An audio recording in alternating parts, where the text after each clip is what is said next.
जय श्री कृष्ण दोस्तों, techno mirror के इस विशेष आध्यात्मिक एपिसोड में आप सभी का हार्दिक स्वागत है। आज हम श्रवण करने जा रहे हैं एक ऐसी परम पवित्र, शुभ और फलदायी पौराणिक कथा जिसे सती सावित्री की कथा के नाम से भी जाना जाता है। यह केवल एक कहानी नहीं बल्कि स्त्री की अडिग निष्ठा, साहस और तप की दिव्य गाथा है जिसने स्वयं यमराज को भी पराजित कर दिया। इस वीडियो में आप जानेंगे वर्ष 2025 में वट सावित्री व्रत और सोमवती अमावस्या का दुर्लभ संयोग क्या है और इसका महत्व क्या है। वट वृक्ष की पूजा विधि किन किन सामग्री से करें, पूजन क्या है, सही मंत्र और विधि, इस व्रत के पीछे की पूर्ण पौराणिक कथा, सावित्री और सत्यवान की मार्मिक प्रेरणादायक गाथा, व्रत के पीछे छिपा अध्यात्म और वैज्ञानिक दृष्टिकोण, और अंत में क्यों यह व्रत हर विवाहित स्त्री के लिए एक दिव्य अवसर माना गया है। इसलिए बने रहिए वीडियो के अंत तक और सुनिश्चित करें कि आप इस पूरी कथा को श्रद्धा सहित सुनें, क्योंकि देवी देवताओं की या व्रत पूजन से जुड़ी कहानियां अधूरी नहीं छोड़ी जाती। यदि आप व्रत की कथा में बैठे हैं या इस वीडियो में कथा श्रवण कर रहे हैं तो कृपया इसे पूरा जरूर सुनें, क्योंकि बीच में छोड़ने से इसका प्रतिकूल प्रभाव पड़ सकता है। तो आइए आरंभ करते हैं वट सावित्री व्रत की यह दुर्लभ और पुण्यदायी कथा। बहुत समय पहले की बात है, जब पृथ्वी पर धर्म, आस्था और नारी संकल्प की शक्ति सर्वोच्च मानी जाती थी। भारतीय संस्कृति की गहराई में रचे बसे उन पुण्य कालों में स्त्रियां केवल घर संसार की धुरी नहीं थी, बल्कि वे अपने तप, श्रद्धा और बलिदान से जीवन के हर संकट को साधने वाली शक्ति थी। ऐसे ही एक अनुपम उदाहरण के रूप में स्थापित हुआ वट सावित्री व्रत, जो आज भी नारी के धैर्य, त्याग और संकल्प की मिसाल बना हुआ है। यह व्रत प्रत्येक वर्ष ज्येष्ठ मास की अमावस्या को किया जाता है। इस दिन विवाहित महिलाएं अपने पति की दीर्घायु, आरोग्य और सौभाग्य की कामना से वट वृक्ष के नीचे बैठकर व्रत करती हैं, पूजन करती हैं और सावित्री सत्यवान की कथा का श्रवण करती हैं। यह केवल एक धार्मिक कर्तव्य नहीं, बल्कि भारतीय स्त्री की उस आत्मिक शक्ति का प्रतीक है जो अपने प्रेम और धर्म के लिए मृत्यु तक को चुनौती दे सकती है। वट वृक्ष, जिसे बर का पेड़ भी कहा जाता है, भारतीय जीवन दर्शन में जीवन, स्थायित्व और आश्रय का प्रतीक है। यह वृक्ष ब्रह्मा, विष्णु और महेश तीनों की सत्ता को अपने भीतर समाहित करता है।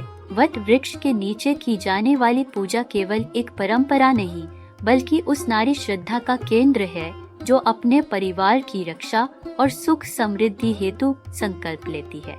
इस व्रत की पूजा विधि अत्यंत पवित्र और नियमबद्ध होती है। प्रातः ब्रह्म मुहूर्त में उठकर स्नान करना, स्वच्छ वस्त्र पहनना और मन, वचन, कर्म से पवित्र होकर व्रत का संकल्प लेना, यही इसकी शुरुआत होती है। स्त्रियां विशेष रूप से लाल, पीले या सफेद वस्त्र, श्रृंगार सामग्री, चूड़ियां, बिंदी और सुहाग चिन्ह धारण करती हैं, क्योंकि यह संपूर्ण व्रत ही उनके सुहाग के संरक्षण के लिए समर्पित है। पूजन के लिए एक थाल सजाया जाता है जिसमें रखे होते हैं फल, फूल, अक्षत, रोली, मौली, दीपक, धूप, जल से भरा लोटा और व्रत की कथा की पुस्तक। वट वृक्ष की जड़ में जल अर्पित किया जाता है।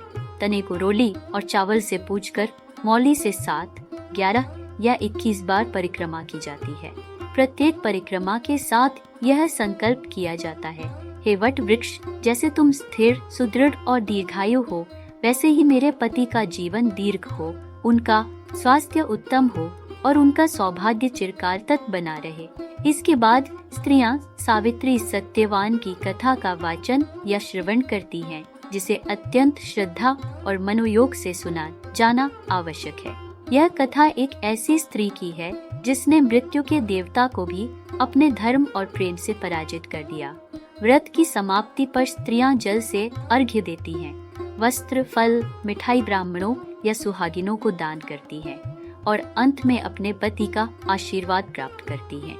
व्रत की महिमा इतनी विशाल है कि इसे केवल एक धार्मिक परंपरा मानना इसके गूढ़ अर्थों के साथ अन्याय होगा। यह व्रत स्त्री को आत्मिक बल, धैर्य और सेवा भावना से भर देता है।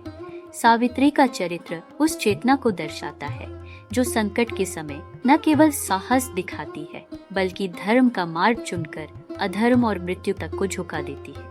अब प्रश्न उठता है, यह व्रत प्रारंभ कैसे हुआ?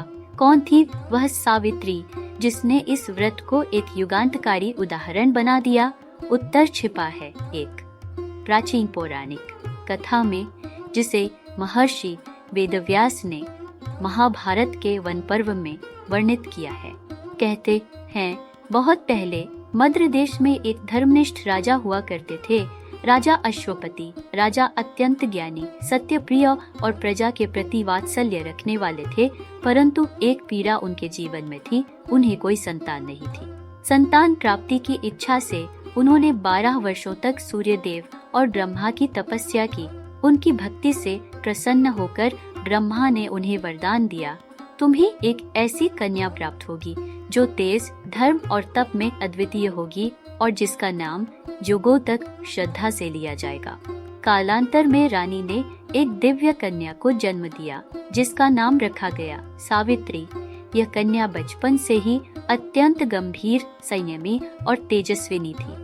उसका रूप और तेज इतना दिव्य था कि बड़े बड़े राजा उसके सामने स्वयं को तुच्छ अनुभव करते थे।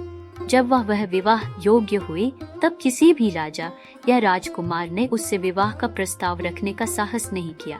तब राजा अश्वपति ने उसे स्वयंवर की अनुमति दी।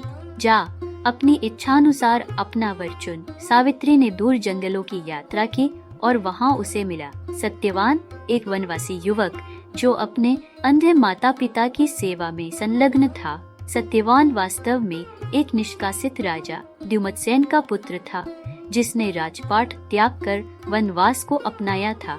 सावित्री ने सत्यवान को देखकर तुरंत निर्णय ले लिया, यही मेरा जीवन साथी होगा। परंतु जब वह अपने पिता के पास लौटी तभी वहां पहुंचे देवर्षि नारद, जिन्होंने सावित्री के चयन पर आपत्ति जताई। सत्यवान तो उत्तम पुरुष है, परंतु वह केवल 1 वर्ष और जीवित रहेगा, इसके बाद उसकी मृत्यु निश्चित है।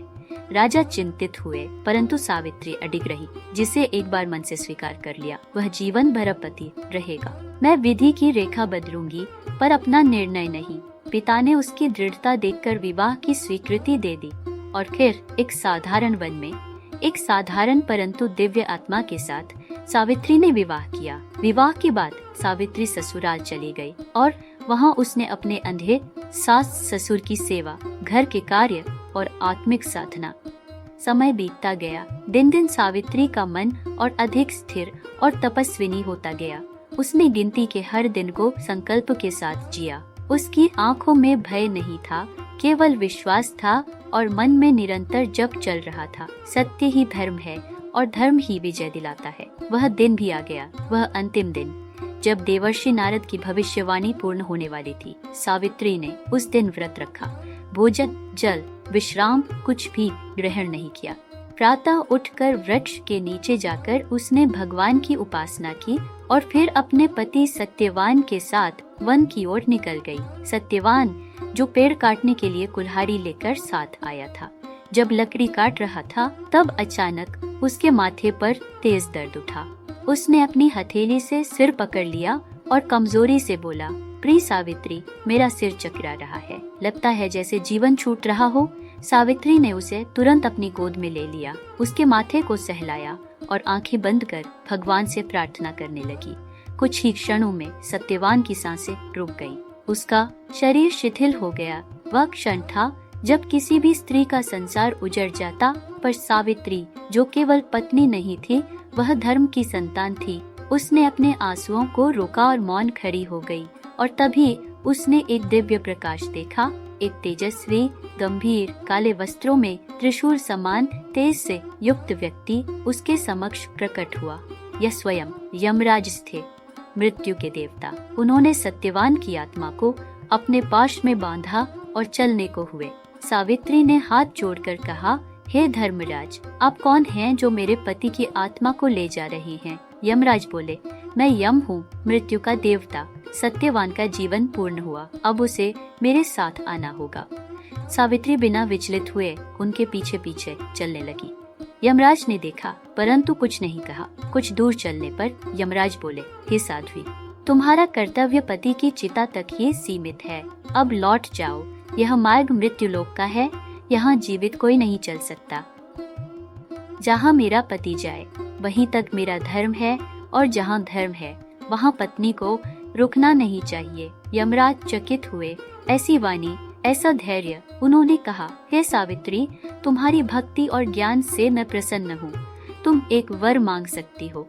पर सत्यवान के प्राणों को छोड़कर सावित्री ने कहा, तो मुझे यह वर दीजिए, मेरे अंधे सास ससुर का नेत्र ज्योति लौट आए और वे पुनः अपने राज्य को प्राप्त करें।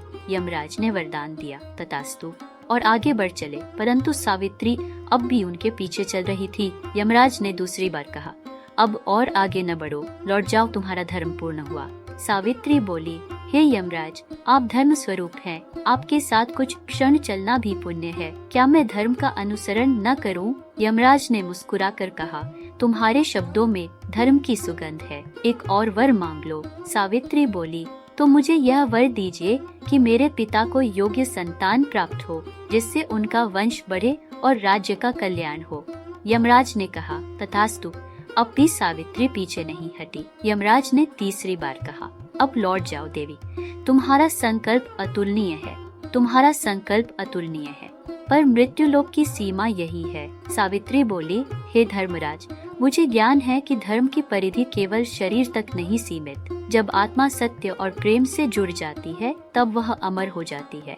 यमराज अब भाव विभोर हो चुके थे। उन्होंने कहा, तुम्हारी धैर्य, धर्म और तर्क ने मुझे भी बांध लिया है। अब अंतिम वर मांगो, पर सत्यवान को जीवन देने की बात मत करना। सावित्री ने मुस्कुराकर उत्तर दिया, तो हे धर्मराज, मुझे यह वर दीजिए कि मैं 100 पुत्रों की माँ बनूं और वे सत्यवान के समान तेजस्वी हों। यमराज चौंके, यह कैसे संभव है जब सत्यवान ही जीवित नहीं? अब यमराज ने समझा, यह साधारण स्त्री नहीं, यह धर्म की मूर्ति है। उन्होंने तुरंत अपने पाश को खोला और सत्यवान की आत्मा को वापस उसके शरीर में लौटा दिया। हे सावित्री, तुम्हारी निष्ठा ने मृत्यु को भी परास्त कर दिया। सत्यवान पुनः जीवित होगा और तुम दोनों का जीवन सुखमय व दीर्घायु होगा। और इस प्रकार एक स्त्री के धर्म, प्रेम और दृढ़ विश्वास ने मृत्यु को हरा दिया। जय श्री कृष्ण। वर्ष 2025 में वट सावित्री व्रत 26 मई सोमवार को मनाया जाएगा।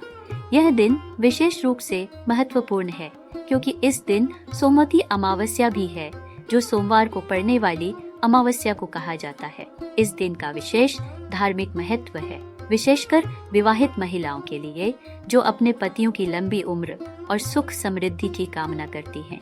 वट सावित्री व्रत की पूजा विधि में निम्नलिखित मुख्य चरण शामिल हैं। वट वृक्ष को अक्षय और अमरता का प्रतीक माना जाता है। इस दिन महिलाएं वट वृक्ष की पूजा करती हैं, उसकी जड़ में जल अर्पित करती हैं और उसकी परिक्रमा करती हैं। कथा। इस दिन सावित्री और सत्यवान की कथा सुनना या पढ़ना अत्यंत पुण्यकारी माना जाता है। यह कथा सावित्री की अपने पति सत्यवान के प्रति अडिग श्रद्धा और समर्पण की प्रतीक है। महिलाएं इस दिन उपवास रखती हैं और दिन भर व्रत करती हैं। यह व्रत अखंड सौभाग्य और पति की लंबी उम्र के लिए होता है। सोमवती अमावस्या के दिन पवित्र नदियों में स्नान और पितरों को तर्पण करने का विशेष महत्व है। इससे पितरों का आशीर्वाद प्राप्त होता है और घर में सुख शांति बनी रहती है। वट वृक्ष की पूजा वट सावित्री व्रत का अभिन्न हिस्सा है। इस दिन महिलाएं वट वृक्ष की जड़ में जल अर्पित करती हैं, उसकी परिक्रमा करती हैं और उसके चारों ओर लाल धागा लपेटती हैं। यह क्रिया पति की लंबी उम्र और अखंड सौभाग्य की कामना के रूप में की जाती है। वर्ष 2025 में वट सावित्री व्रत और सोमवती अमावस्या का यह दुर्लभ संयोग विशेष फलदायी माना जाता है। इस दिन किए गए व्रत और पूजा से विशेष पुण्य की प्राप्ति होती है।